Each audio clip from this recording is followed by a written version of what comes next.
ছোট বড় সবাই আমরা কম বেশি নুডলস খেতে পছন্দ করি আর এই নুডলস কিন্তু অনেকে অনেকভাবে রান্না করে খায়। তা আমি আজকে সবজি দিয়ে নুডলস রান্না করেছিলাম, সেটাই আপনাদের সাথে শেয়ার করব।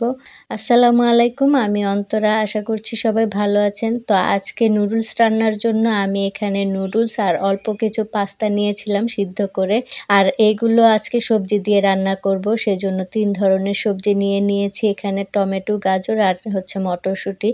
আর এখানে পেঁয়াজ কুচি করে নিয়েছি আর একটা কাঁচামরিচ নিয়েছি, সাথে নুডলসের 2টা মশলা নিয়েছি। এগুলা দিয়েই আজকে আমি নুডলসটা রান্না করে নেব। তো আমার নুডলসটা তো সিদ্ধ করাই ছিল, এখন হচ্ছে আমি পেঁয়াজ আর মরিচটা ভেজে নেব, হালকা ভেজে নেব।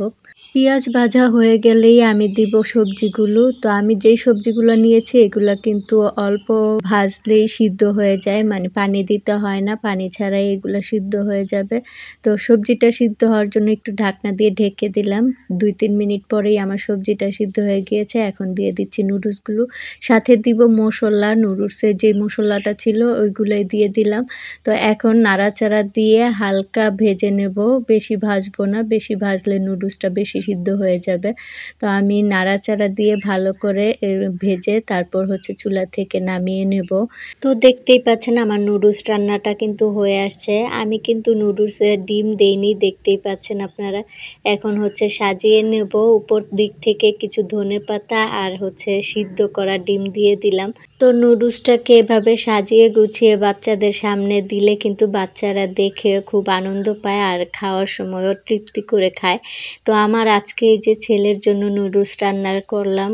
রেসিপিটি আপনাদের যদি ভালো লেগে থাকে তাহলে প্লিজ ভিডিওতে লাইক, কমেন্ট, শেয়ার করবেন। আজকের ভিডিওটি এই পর্যন্তই রাখছি। আল্লাহ হাফেজ সবাইকে।